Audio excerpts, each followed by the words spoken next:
Unity is strength. Make we reason. Make we talk. If we see corruption in any shape or form, we're going to highlight it. Make we talk. Jeffrey Tavares represents yard and broad and the entire diaspora. As long as it affects the life of our nation, uncover the truth. Make we reason. Make we talk. And we don't care about no vumva viva va. No upper echelon. Nobody is not above the law. As long as it not help Jamaica. Make we talk. Make we talk. Unity is strength. Make we reason. Make we talk. If we see corruption in any shape or form, we're going to highlight it. Make we talk. Jeffrey Tavares represents yard and broad and the entire diaspora. As long as it affects the life of our nation, uncover the truth. Make we reason. Make we talk. And we don't care about no vumva viva va. No upper echelon. Nobody is not above the law. As long as it not help Jamaica. Make we talk. Make we talk. Unity is strength. Make we reason. Make we talk. If we see corruption in any shape or form, we're going to highlight it. Make we talk. Jeffrey Tavares represents yard and broad and the entire diaspora. As long as it affects the life of our nation, uncover the truth. Make we reason. Make we talk. And we don't care about no vumva viva va. No upper echelon. Nobody is not above the law. As long as it not help Jamaica. Make we talk. Make we talk. Unity is strength. Make we reason. Make we talk. If we see corruption in any shape or form, we're going to highlight it. Make we talk. Jeffrey Tavares represents yard and broad and the entire diaspora. As long as it affects the life of our nation, uncover the truth. Make we reason. Make we talk. And we don't care about no vumva viva va. No upper echelon. Nobody is not above the law. As long as it not help Jamaica. Make we talk. Make we talk. Unity is strength. Make. Good evening, good evening, good evening. Wherever you are watching from around the world, good evening. Professor Morrison, good evening to you, Senator. Hi, how are you doing, my friend?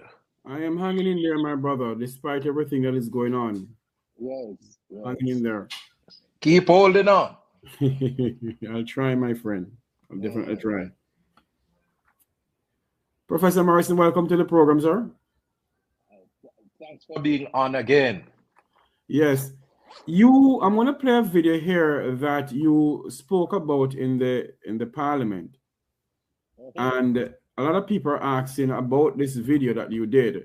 You know, how are we going to benefit from what you're proposing to do?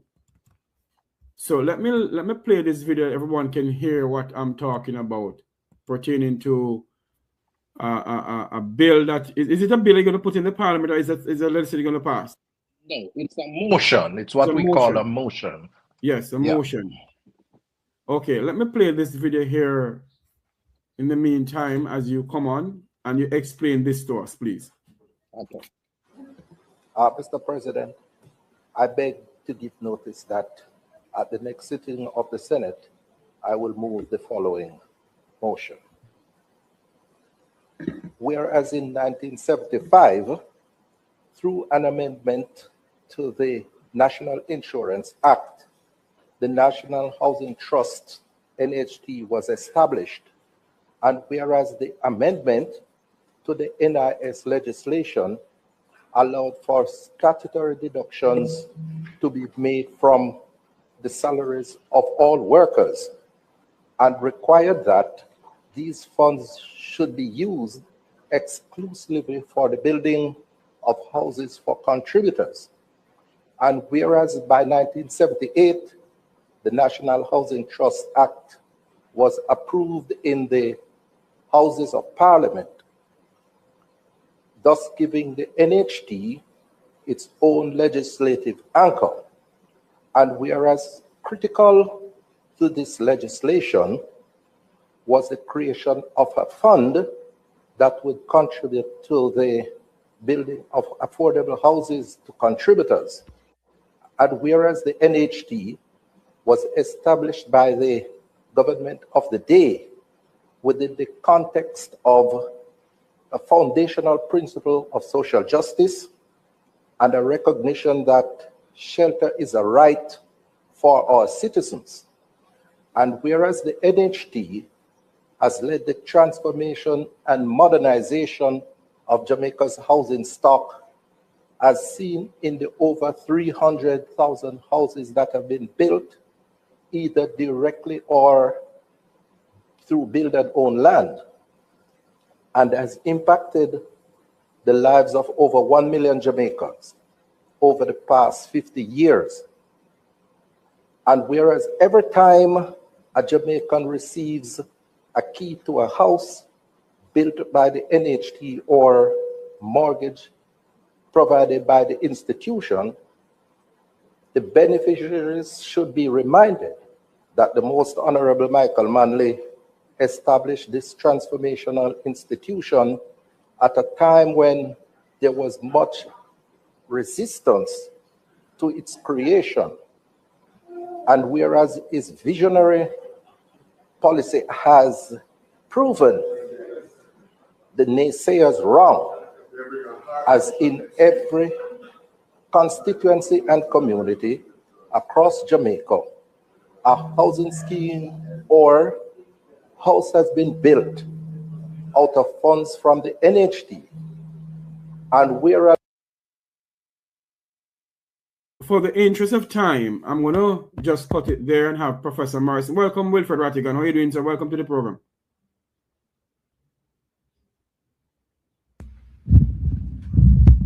Yeah, good evening. Good evening. You can hear me? Yeah, man, loud and clear. Professor Morris? Okay. What was that? Lord. We've lost the professor, Senator Morris. Get him back, man. Oh, my Lord.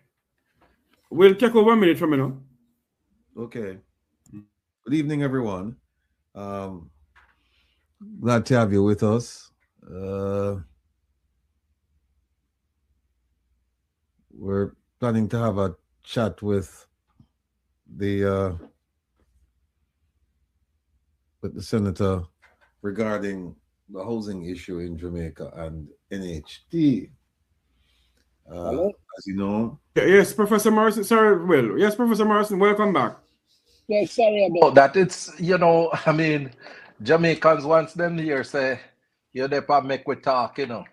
Everybody want to call you to say, yes, them here, you on the radio, but they don't realize that they're bumping you off the call. You know? So. Thank you for coming on, Professor. Professor Morrison, you have our good friend here, Wilfred Rattigan, the son of the soil, on the program here. Doing, man. Bless you, man. I'm doing well. I'm doing well. I'm doing well, Professor Senator. Hope all is well on your side. Yeah, man. I missed you the last time I was on, but you know, I know that you're around in town. I am around in town. That's true. And you know, we're not a clown. We're not a come around. We're just gonna put it down. Absolutely. Yes. Professor Morrison, can you explain to us the motion we'll put before the Parliament, sir? Okay, so in the Houses of Parliament, and in this instance, the Senate, you have different mechanisms that you can use to bring an issue to the floor of Parliament for debate and action. You can ask questions, you can carry private members' bills, you have the State of the Nation debate that you can participate in, and you can move a motion. And in this instance, I moved this motion. The last motion that I brought was on senior citizens, to provide legislation to protect our senior citizens. And that was adopted. And I'm now pushing for not legislation, but action to be taken in the case of the National Housing Trust, because this year is the 50th anniversary of the NHT. It was established in 1976, and I'm calling for the Parliament to recognize that. 2, I'm also calling for the repurposing of the NHT, because over the past 10 or so years, we have seen the NHT moving up the cost for houses by chasing after what I call the market, to provide houses to contributors at $25 to $40 million range. And that was never the intent of the NHT, because certainly $25 to $40 million houses cannot constitute affordable houses for the ordinary regular contributor. And then I'm calling for the government to stop the annual extraction of $11.4 billion from the NHT to support the budget on an annual basis.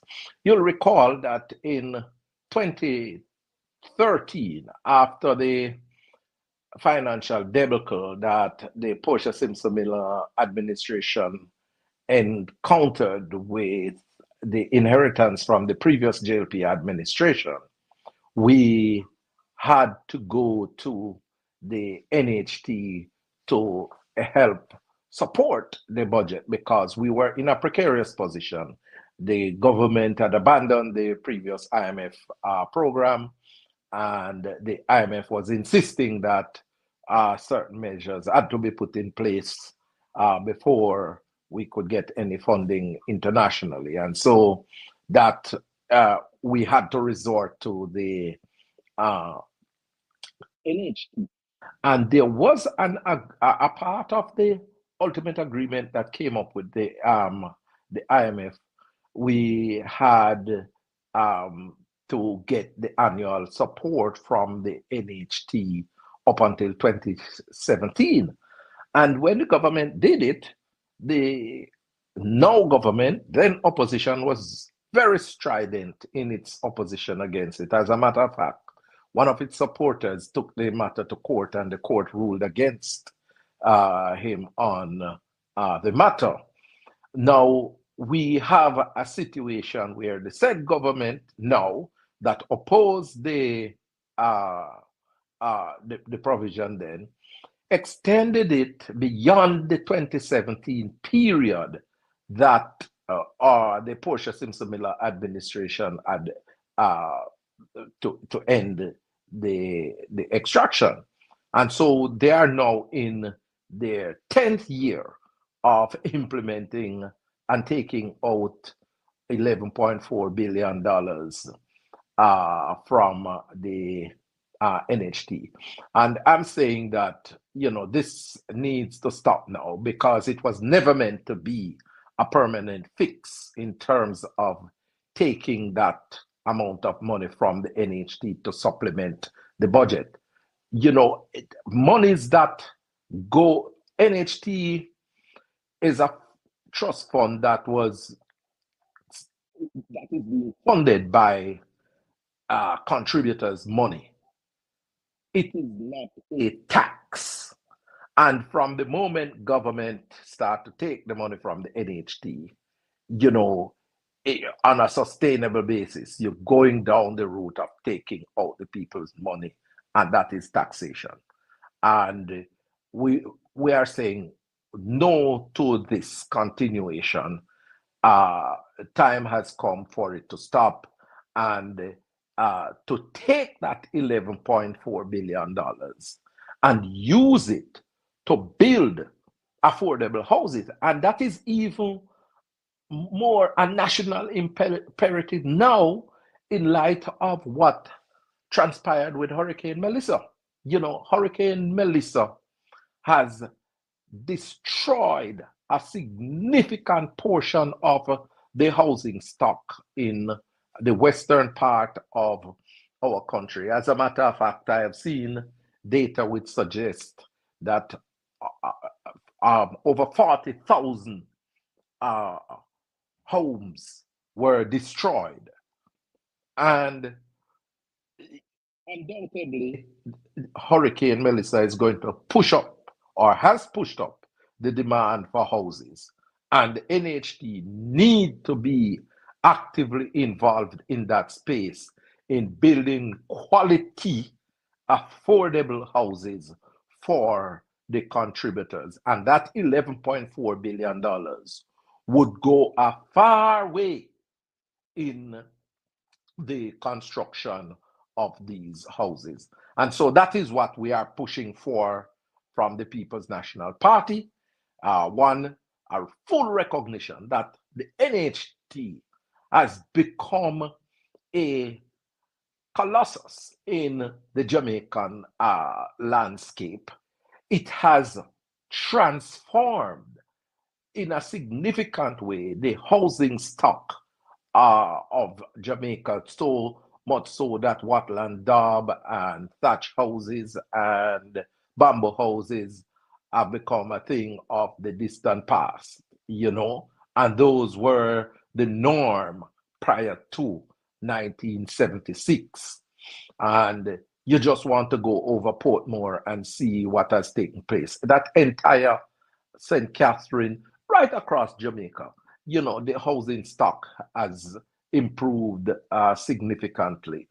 And the NHT continues to be a catalyst for development, and we want to make sure that it remains so for years to come. But you know, the government has to make sure that it preserves the original intent of the institution, and we want full recognition for the trust through the parliament. So what you're saying, Ambassador, what you're saying, Senator Morris, that you want to stop the government from taking out $1.4 billion annually? $11.4 billion. We want the government. Yes, we want the government to stop doing that. Okay, Mr. Rattigan.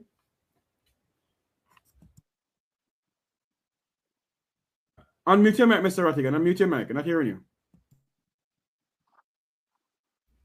Yes, Senator, when did this start? When did the government start taking out the 11.4? I thought I already said it was something was supposed to end in 2017, but it has been extended. I don't know if it refers to the withdrawal of the 11.4, but can you tell us the 11.4, to the best of your knowledge, what has the government done with the 11.4 that they've been withdrawing?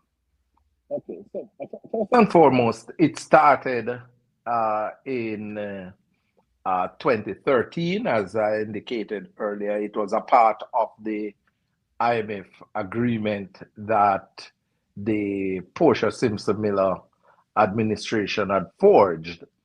But that amendment to the NHT Act would require the extraction ending in 2017.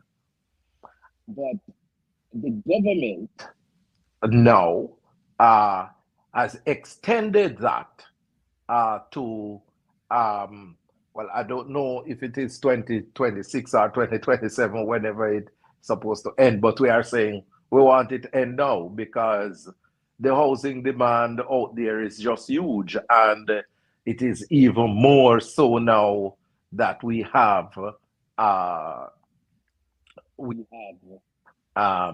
Hurricane Melissa.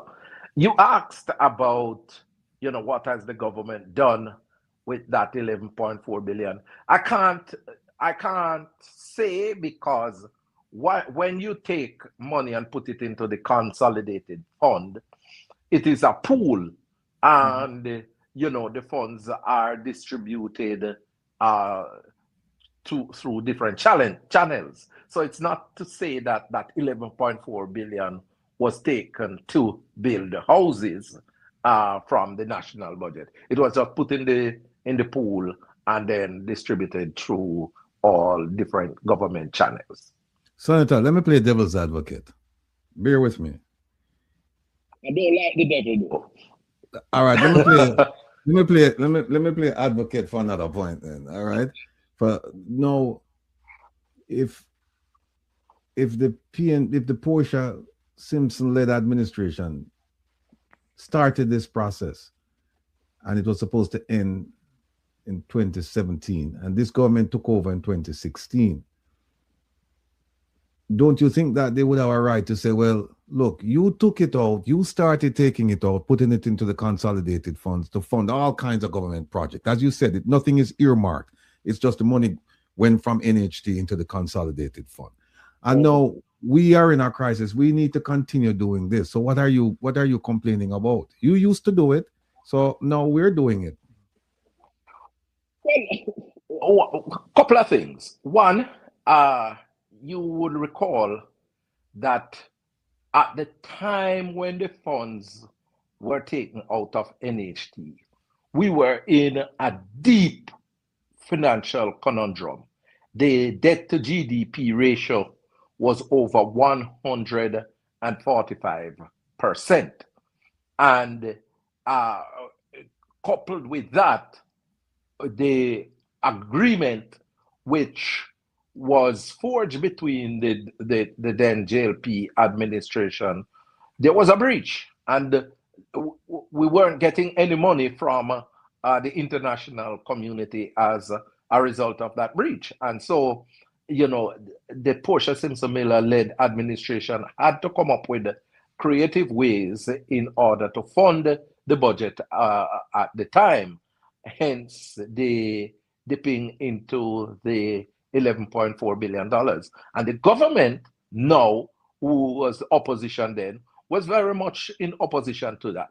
But we, the Portia Simpson-Miller-led administration, had amended the law for a specific time period, and that was up to 2017. Now, when you look at where we are today, and we applaud the government for the continuity of the policies in terms of the economic recovery program that was started in 2013, which led to the debt to GDP ratio now down below 70%.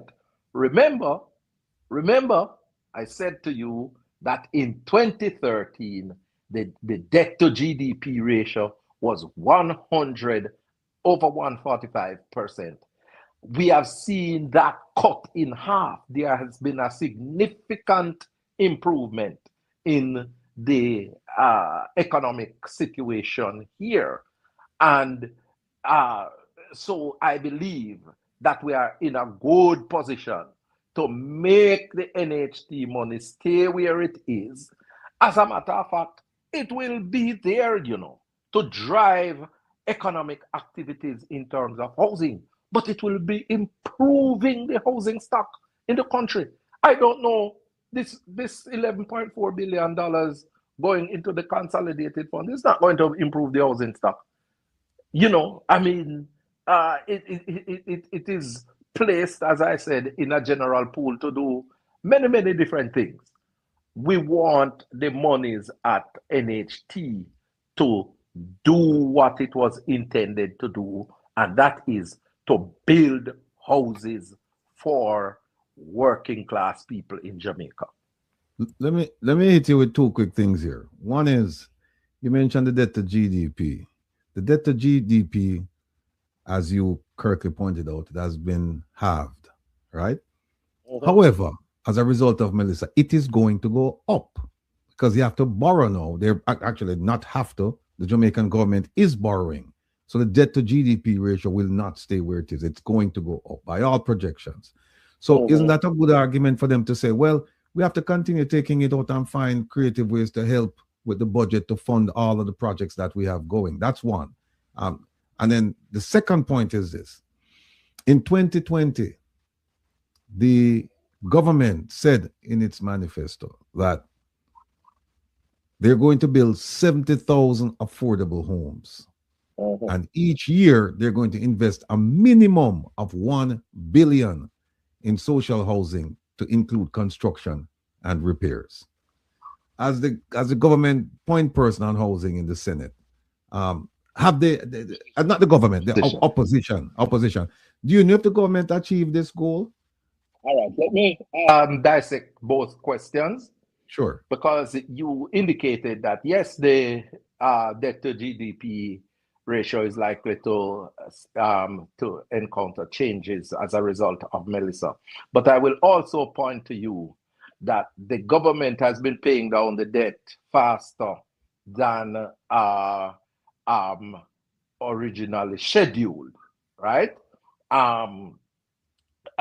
So there is absolutely no need for them to be consistently dipping into the NHT money, right? Then we also want to indicate that the 70,000 houses that the government had placed in its manifesto in 2020, has not been achieved. I heard the Prime Minister in the election putting out different figures and data, and the last data that I heard him putting out, and I had to show them that the figures were inaccurate, because he was saying that 51,000 houses were built out of the 70,000 houses, and when you disaggregate the data, they could only account for about 36,000 of those houses, right? And when they talk about social housing, spending $1 billion on social housing, from the social housing program was introduced in the new social housing program, I should say, because there was a social housing program going way back, but they had revised is the social program operational, Pride? No, it's not Operation Pride. Okay. But Portia Simpson Miller had aspect of social housing. Michael Manley in the 70s had aspect of that, and also P.J. Patterson in the 1990s had aspect of social housing. It has always been a feature of local government, for example, But I want to point out that since that new social housing program started in 2018, they have built just over 300 houses, right? And I hear the Prime Minister saying that the demand for social housing was 8,000. He then changed the demand to 6,000, right? But it's between 6,000 to 8,000 based on his data. And it means that we have to build far more social houses than what is being built, because at the rate at which the government is going, if you are using 300 houses building 300 houses over that period of time from 2018 to now, it's 8 years, which means that you are building just about 40 houses on an annual basis. And if you have demand, say, for 6,000 houses, it means that building 40 houses each year means that you're going to take 150 years to deal with the demand. And then you're going to have additional demand coming along the way. So, it's a very ineffective way. And the government has to come with a more effective strategy in terms of how they are treating the social housing. But that is for another time. Yeah, because I'm looking at we were talking about the 2020 manifesto. Now in the 2025 manifesto, they claim that they're going to expand and fortify the new social housing program with a goal of 5,000 units by 2030. So the question I have is, and you're probably not the right person to address it to, but I want to find out if the 5,000 is 5,000 starting from 2025 going forward, or 5,000 counting the ones that they promised back in 2016 and 2020. You would have to, they say 45. Yes. By building 5,000 by 2020, 30. 2030. So that means they are going to be building 5,000 new houses, social houses. Well, let us see. Let us see. We are in year one. We're in year one. That's correct. Senator, with what is going on now, you sure when you put that bill to the parliament, or that motion to the parliament, you expect it to be passed in the parliament, sir? Well, let it be debated. Yes. And let the people of Jamaica decide. If the government votes against it, then the people of Jamaica will know what to do.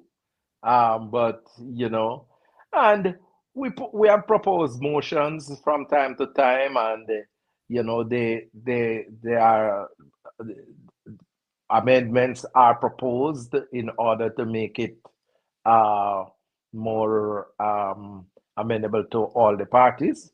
And we adopt an open mind. But as it is now, this is the motion that we are, this is what we are advocating for in the parliament. Mr. Rattigan? You have any more questions for Professor? Because I wanted to go down the road with him pertaining to Hurricane Melissa. What is his views of what is going on there? But you can go to him. Go ahead. Yes, Professor Senator. I read recently where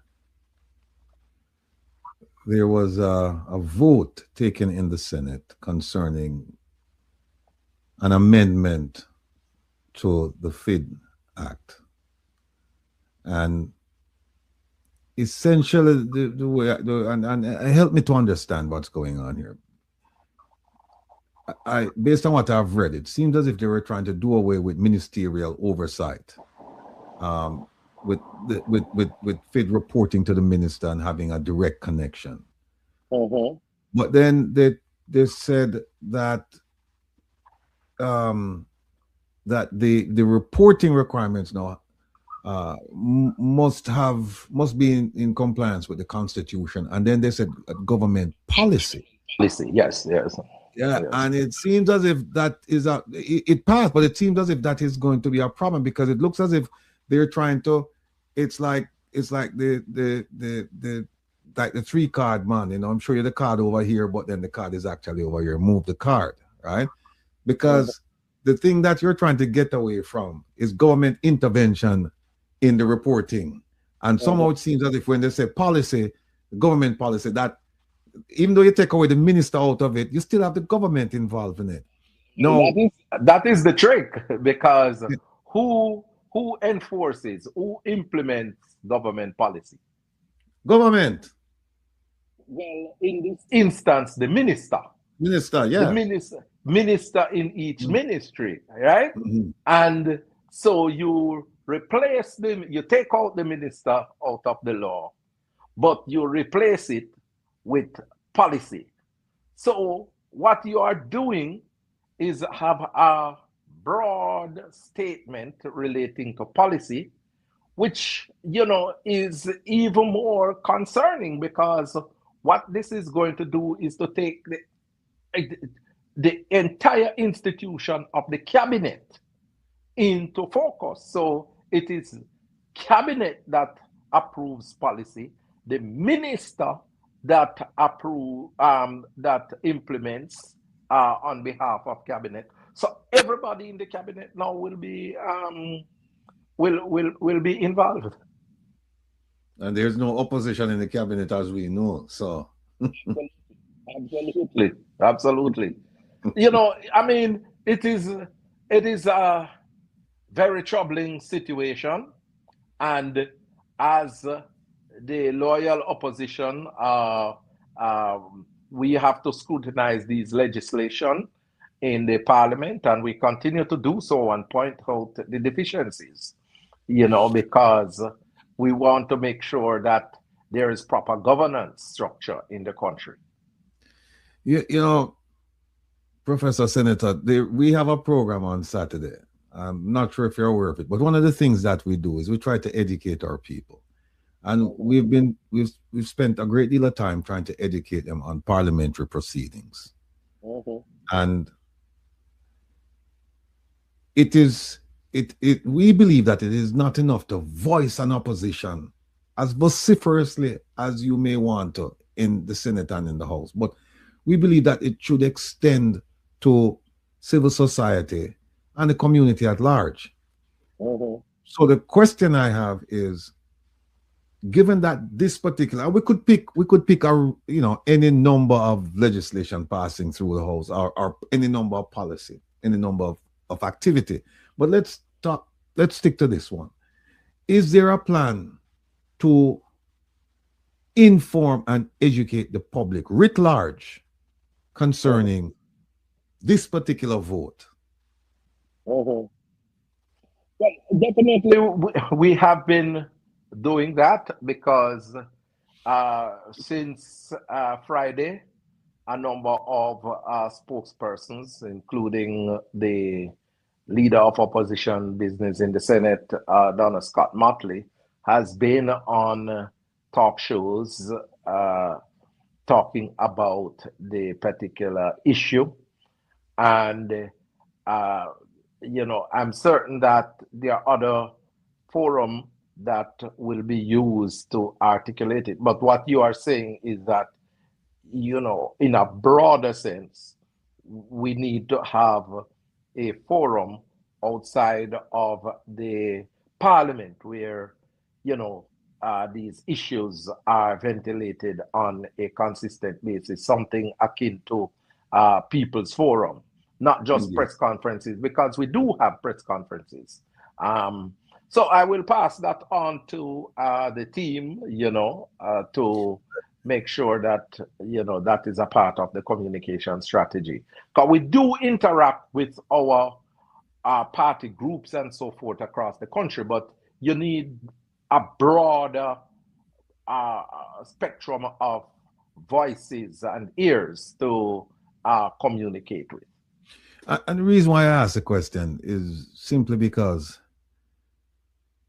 on my program, people have voiced their dissatisfaction with civil society and even the opposition, because here's what they say.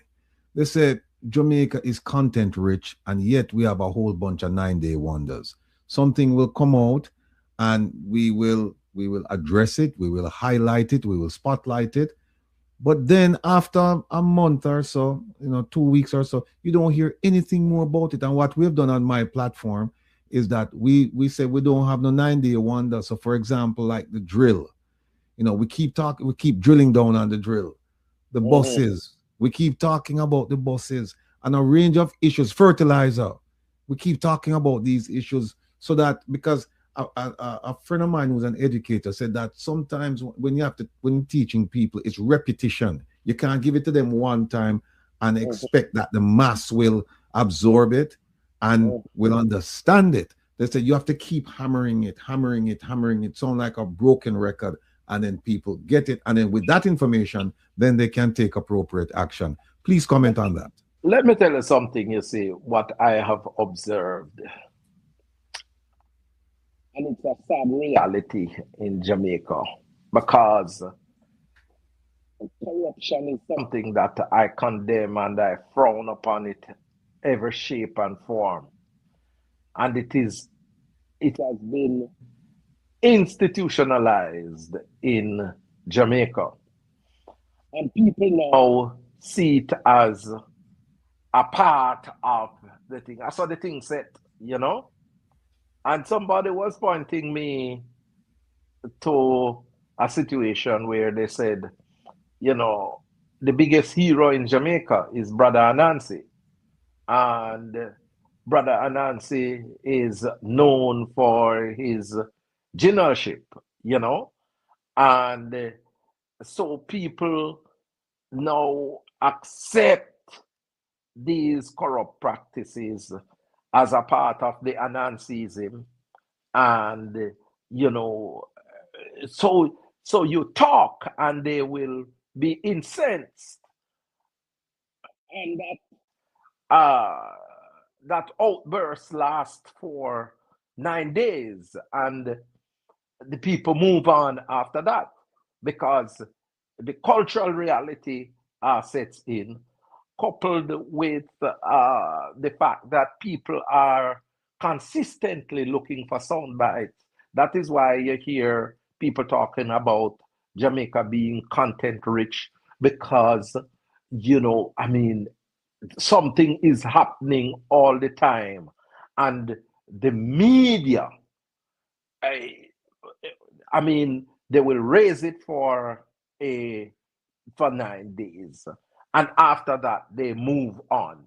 You know, thankfully we have people like Dion Jackson Miller, who is on radio in Jamaica, who is very scrutinizing, and she will draw back on news of the past, you know, whether it be on all angles or beyond the headline, and would flag some of these issues. But what we need is for people in the media to adopt a fair and balanced position and call corruption by its name. But you know, a lot of individuals, you know, I see people working in the media, working for government and so forth, and so they are compromised, you know, so you know, they can't speak in a fulsome way. You know, I sit here, Professor Senator Morris, and I'm listening to you. And there's a burning issue facing us now as a country and as a people. Because of the whole housing issue and Hurricane Melissa. Mm-hmm. My question to you this night here on this program here is this. Can you, as opposition, tell us how many houses has been rebuilt since the aftermath of Hurricane Melissa for the people of Westmoreland and St. Elizabeth? All right. I can't tell you how many houses have been rebuilt by the government, right? They started housing reconstruction initiative, and they have decided that they are going to be giving individuals who have been affected by the hurricane building grants, and they start from a low of 75,000 for people who might lose some zinc or, you know, some minor damage to their houses, and then 200,000 for those individuals who might lose a partial section of their houses, and then you go up to 500,000 for houses that are severely to totally destroyed. But Professor, before you go any further, sir, sorry to make up, before you go any further, the government is giving away $75 million, $75,000, yes, to help with houses. This afternoon, I had a program this evening. Hold on there for me. Where is the paper? Oh, Lord. Anyway, I have a program this evening here, or today, where a lady called in and said to me that the $75,000 that they're giving away can't even buy 10 sheets of zinc. Can't buy any zinc. Can't buy some 2 before. So, do you believe as opposition that the government is holding back on some money to give the people the right money? Well, I mean, in fairness, $75,000 can buy some sheets of zinc. In fairness, but it cannot purchase enough to say repair a room that has been damaged. And in those cases, they say you would get 200,000. I don't know if 200,000 can repair a room that has been damaged either. Neither can 500,000 repair or rebuild a house that has been destroyed. I have been questioning those figures because I am saying, a person loses their entire house, and you give that person 500,000 to rebuild. What is going to happen is that, somebody who had a 3-bedroom house, $500,000 can't do anything, and so the person is going to buy the material, and some will rebuild, some will resell the material, and the house is not going to move. I think the government should have come up with a more realistic building grant that would help the people in a significant way in their reconstruction. I don't know if I did some checks, and the cost for a 1-bedroom built out of concrete ply would be running, you could get somewhere with 1.5 million with that for a 1-bedroom with a bathroom and a kitchen. I don't know where 500,000 is going to take the people, and that is of concern to me, because a lot of people gonna get the 500,000, and it is not going to be able to take them anywhere.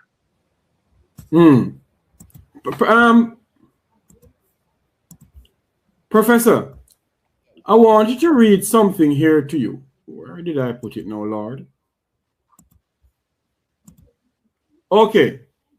As of early December 2025, the government of Jamaica reported that over 780 million Jamaican dollars has been donated or have been earmarked, raised between the official website of Jamaica's supportjamaica.gov.jm. It went on to say that distribution as of December 10th, 2025 is over $780 million. They also have insurance support of over $6.7 billion US. But if they have all of that money, Professor Morrison, repeat that last part. They said that the insurance money that they receive is over $6.7 billion US. And if you calculate that properly, is over 1 trillion Jamaican dollars. They can't say that. They can't say that because they would be lying on themselves, because they have not gotten that money. Oh. There have been things akin to pledges, for $6.6 billion. I am not so aware of the government of Jamaica getting $6.6 billion US. So I don't know where that information has come from. It's on the GIS website. Well, something is wrong there. I'm going to do some checks on that. But okay then, Professor. Let's go back to the 7.8 the 700, where it is, $780 million. Or what? Maybe I should ask you, have you heard a correct figure of how much money they have collected so far? The figure keeps on fluctuating because people are contributing on a consistent basis, and you know, so they set up that portal where, you know, contributions are made, and you can see where the contribution levels are. I mean, I cannot say definitively that it is 700 or 800 million dollars, and I mean, I don't know if it is 700 or 800 million Jamaican dollars or US dollars that we are talking about, you know, and when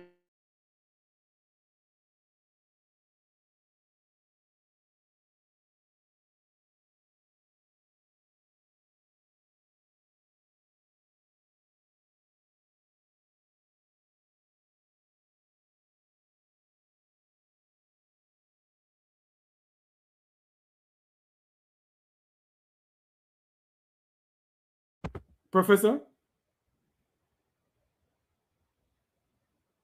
Oh Lord, the professor. Professor Morrison?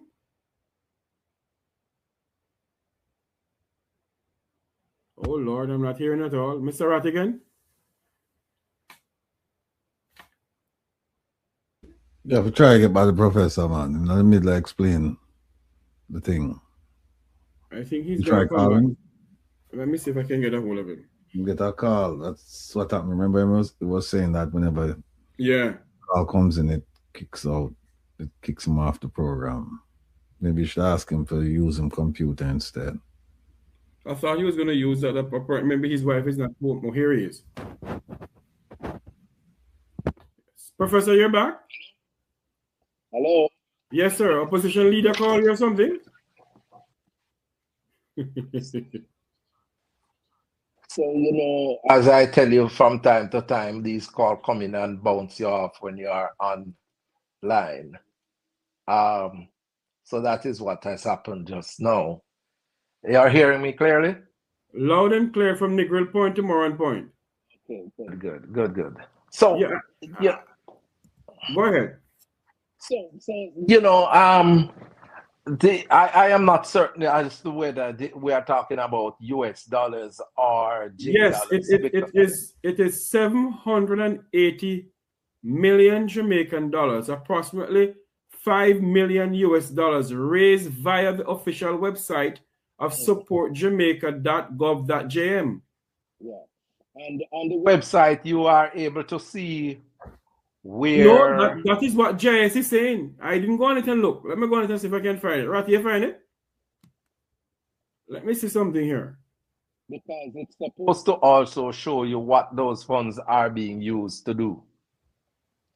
Oh. All I can see is donate now. Hold on there.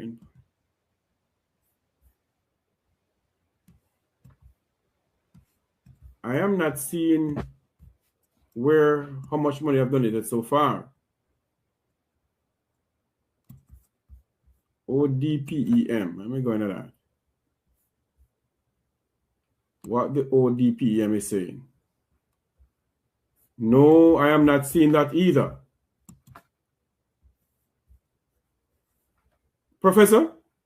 Lord, he's gone again.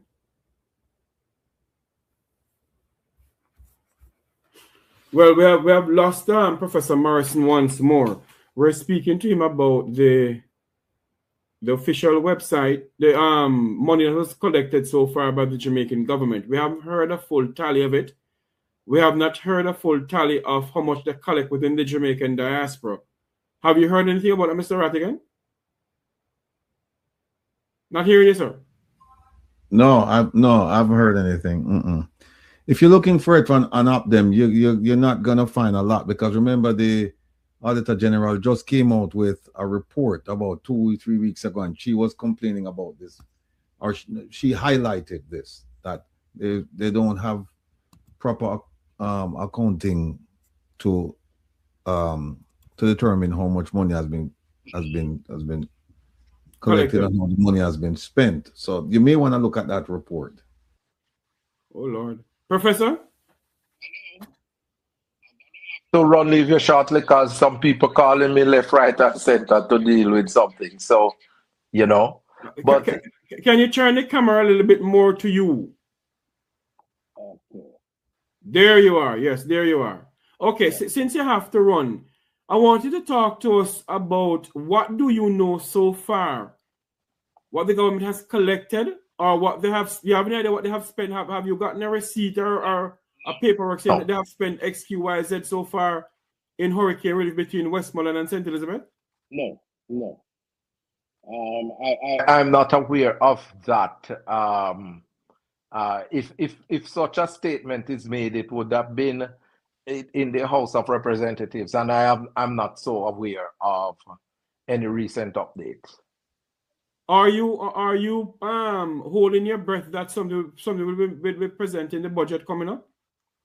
Yeah, well, these are, the budget, definitely we will get a clearer sense as to what the expenditures are going to be like in terms of hurricane recovery, because you're talking about 41% of our GDP that has been affected, and so government have to put to us as a country how they propose to bring restoration where that is concerned, because it's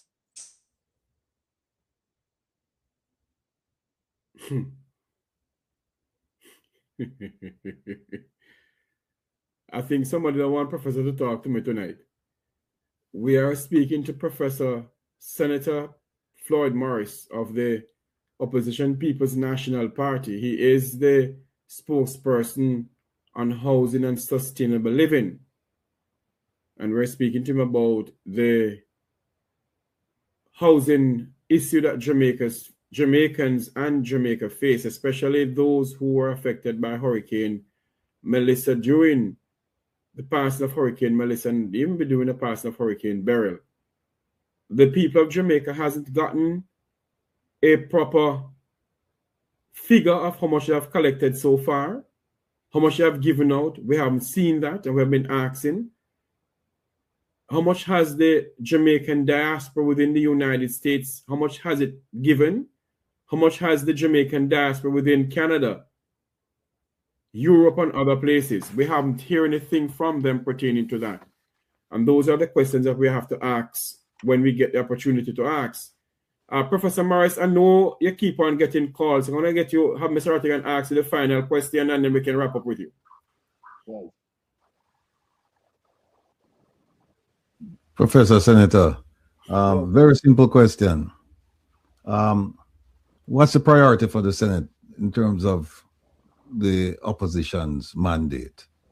What would you, in an ideal world, what would you like to see be done in the Senate? Well, we would like to see legislation coming to the Senate that abides by the dictate of the Constitution, because that is the fundamental role of the Senate, for us to ensure that we review all laws and regulation and make sure that they are consistent with the Constitution of Jamaica. We also want to see greater transparency and